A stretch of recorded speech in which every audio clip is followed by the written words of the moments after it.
Привет, мои дорогие! Сегодня мы находимся в Нормандии, и здесь мы с нашими подругами отдыхаем.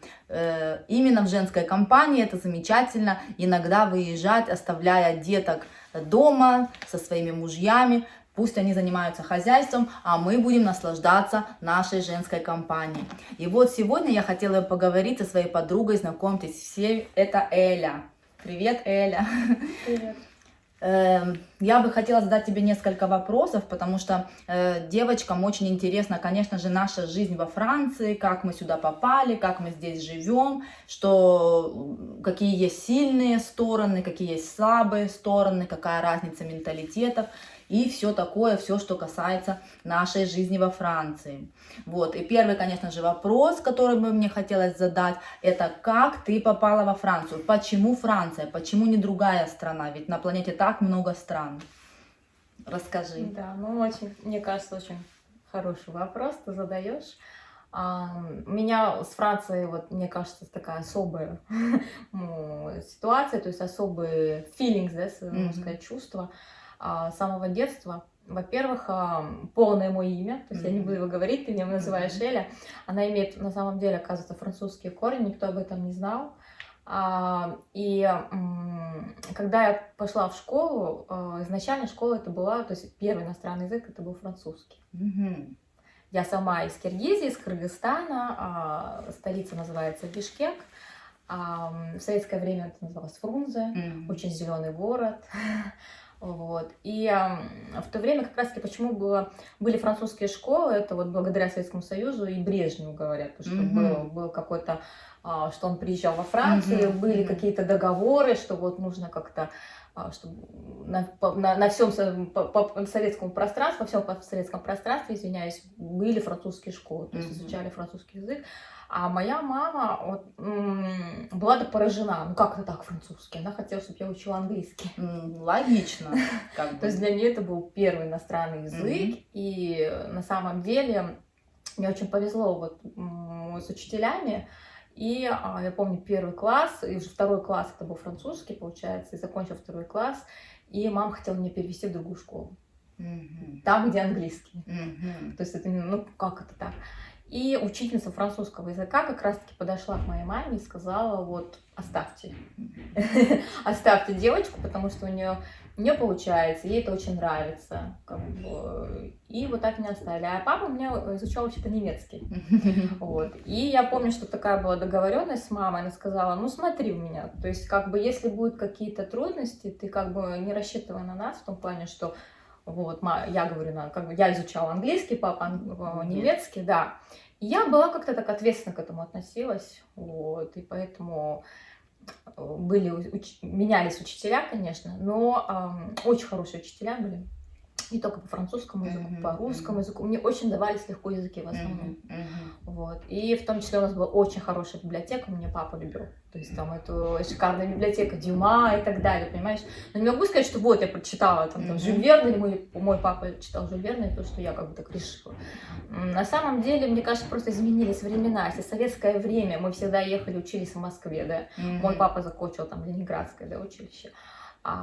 Сейчас немножко люди хотят, если они могут, да, почему бы ездят в Австралию даже учатся, в Англию, в Америку и так далее. Я почему-то все время как-то мне кажется, поэтому, что очень важно, как ты себя сам настроишь с самого детства, понимаешь? И как-то у меня в голове было очень все четко, то, что я обязательно поеду во Францию, я буду там учиться и работать, понимаешь? Круто. Получается, мечта детства сбылась, она реализовалась. Ну да, можно так сказать. И в том плане, что не так, что сегодня я смотрю, все-таки родители как-то заботятся о детях, где они будут учиться и так далее, а в то время, конечно, все это было, если есть знакомые, да, если деньги все-таки нужно посылать. Да. А в то время мне удалось это своими силами, это был просто конкурс, хотя я первый раз не прошла, поэтому если вы не прошли первый раз еще... Не отчаивайтесь, вот вам пример. Да, видимо. И второй раз мне повезло, и я помню, что было собеседование, я была самой последней на собеседовании, это был 13-й номер. Несмотря на это, я думаю, боже мой, как это так, я буду самой последней, жюри будет, они будут просто уже в фатиге, да, то есть они будут уже усталые, и нет, все так хорошо прошло, можно сказать, это было в Алмате, в Казахстане. Я училась, И вообще у меня такой профиль, конечно, филологический, я учила языки. И здесь вот у меня, видимо, вышла как-то коммерческая жилка. Это все-таки от мамы. У меня мама вообще по профессии товаровед, сейчас нет такой же профессии. Вот, у нее такая коммерческая жилка. И вот мне захотелось все-таки против коммерции, в бизнесе и так далее. Знаешь, вот. Конечно же, языки ценятся во Франции. Сегодня это обязательно, конечно, английский.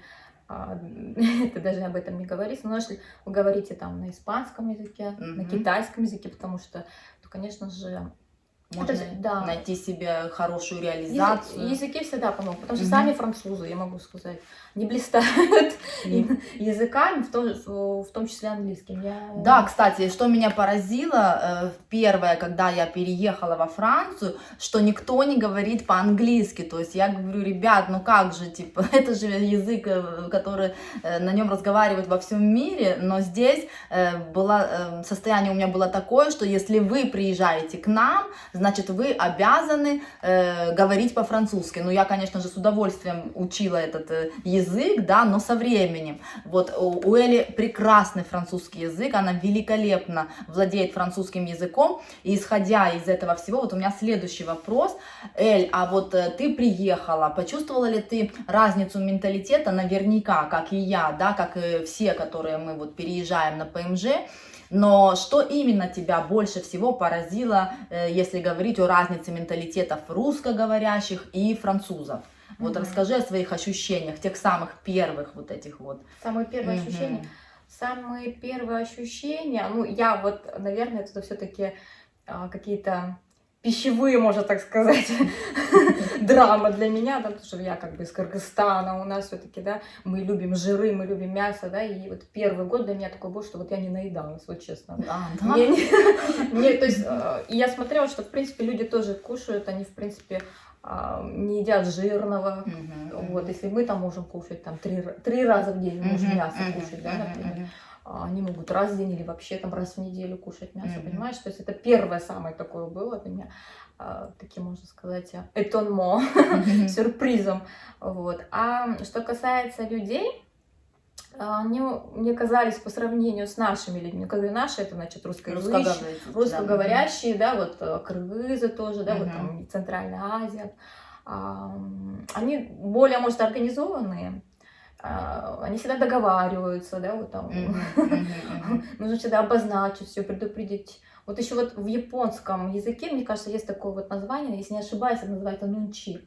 Нунчи — это когда тебе не нужно о чем-то говорить, прям проговаривать, потому что человек это знает или чувствует, понимаешь, все это это очень сильно в азиатском мире, то есть это более это чувствуется. Такие этика морали, да, это такая эмоциональная, это какая-то эмоциональная такая этика, да, вот, например, вот кто-то пришел, там мужчина или что-то там, как бы, или может быть пара какая-то, ты не лезешь целоваться с ним, понимаешь, ну это как, и может быть это больше, ну это, я пример привожу, да, например, вот, ну, хотя у французов тоже бывает такое, у них такая есть фраза «комчевю», ты знаешь, да, это «комчевю», ну, в принципе, как ты хочешь, но иногда это бывает никак, на самом деле это не как ты хочешь, а на самом деле почти что мне как-то без разницы, да, есть, да, вот такие вот тонкости французского языка.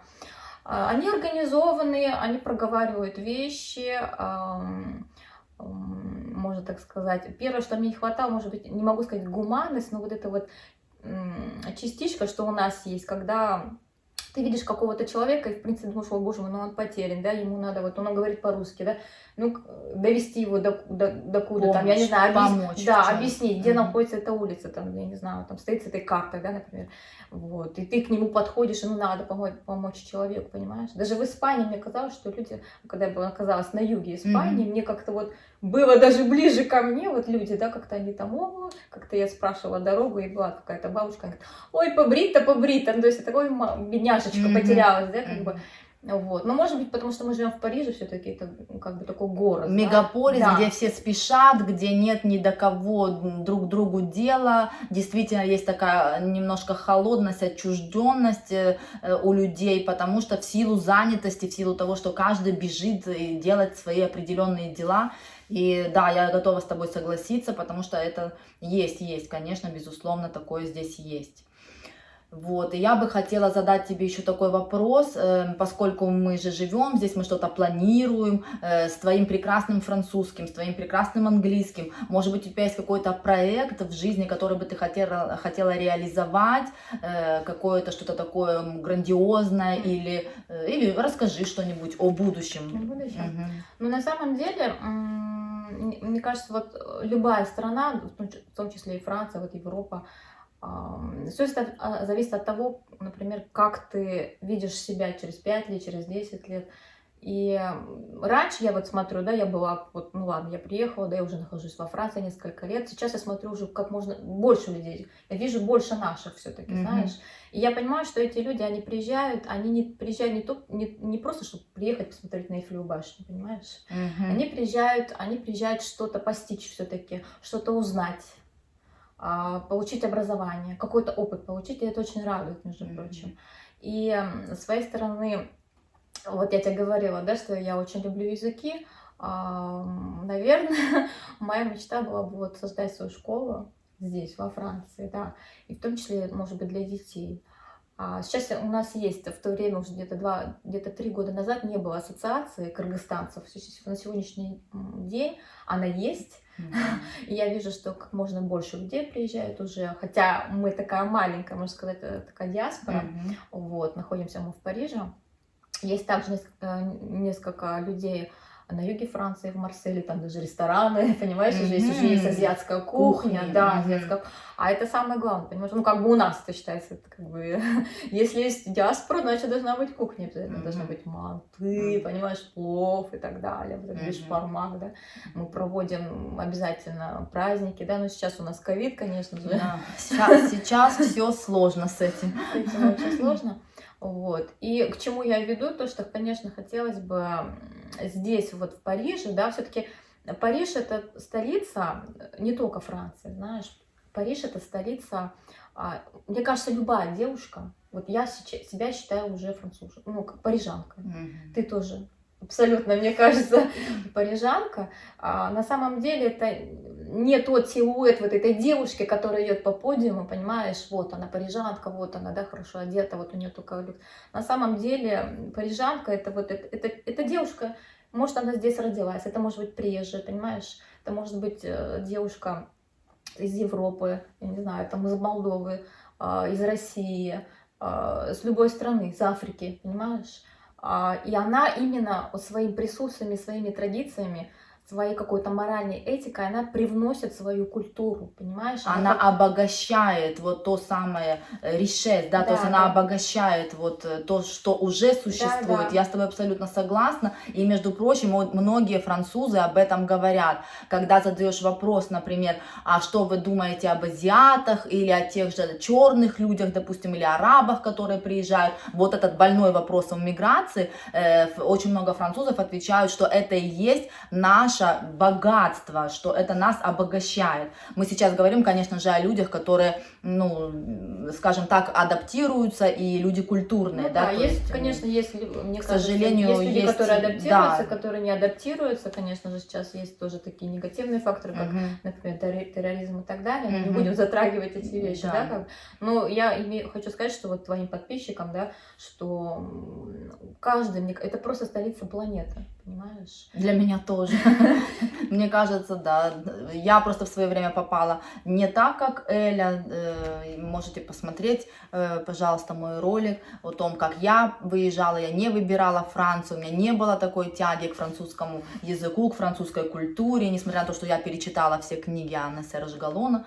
Вот. Но здесь я больше с тобой, да, вот согласна. Когда поживешь, когда ты окунешься во все это, ты понимаешь, что ты тоже являешься этой частью, которая обогащает, и они с радостью принимают тебя. И вот. То, что интересно, то, что Франция, да, она вот и французы, они очень открыты к этому. То есть они всегда задают вопросы, они интересуются, они хотят понять, понимаешь? И вот есть также центр, мне кажется, да, вот религиозный или как духовный центр России, да, Да, да. Вот. Есть также, насколько я знаю, посольство Казахстана тоже открыло культурный центр казахского языка. На самом деле уже много лет живут здесь семьи казахские, рождаются дети на территории Франции, они все-таки французы, но они хотят знать. То есть родители хотят Свои передать, корни. конечно, традиции. Вот. На самом деле на сегодняшний день нет такого центра культурного кыргызского языка. Ну, вот. Было бы хорошо его создать, но не просто кыргызского языка.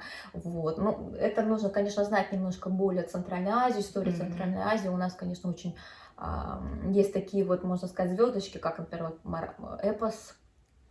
Да, эпос очень известный, Манас, это, кстати, один из самых длинных эпосов мира, Манас, да, а герои Манасы, получается, как раз который заключается все в том, что он хотел как раз-таки освободить кыргызов от китайского ига, понимаешь, то есть как бы, вот, хотя речь идет о очень маленьком, таком, мне кажется, очень актуально, понимаешь, и есть очень хорошие инструменты, красивые, на которых играют кыргызы, понимаешь, там целый арсенал, понимаешь, есть там кумус, есть оскумус и так далее, понимаешь, и это очень интересно французам, и, конечно же, это, мне кажется, должно это передаваться также новому поколению, понимаешь?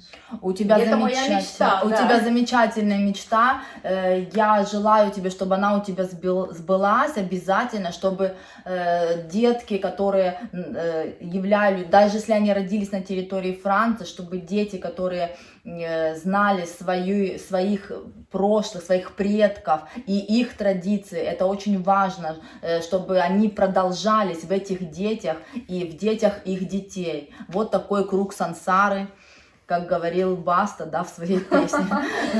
Спасибо вам большое за внимание. Мы вас очень любим и всегда рады вас видеть на моем канале.